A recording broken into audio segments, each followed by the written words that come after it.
কালো গেঞ্জি গায়ে পুলিশের সামনে বুক টান করে দাঁড়ায় আবু সাইদ।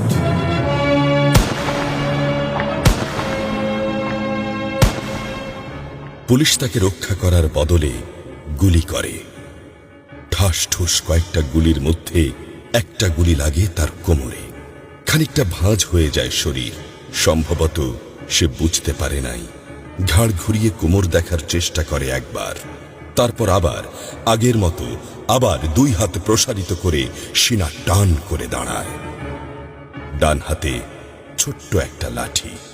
বিশ্ববিদ্যালয়ের প্রধান ফটকের পাশে বেশ কয়েকজন পুলিশ, হাতে রাইফেল, রাইফেলের তাজা গুলি, আবারও গুলির শব্দ। পরে গুলিটা কোথায় লাগলো বোঝা গেল না।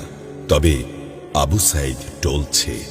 পড়বে পড়বে ভাব, কিন্তু সে সোজা হয়ে দাঁড়ানোর চেষ্টা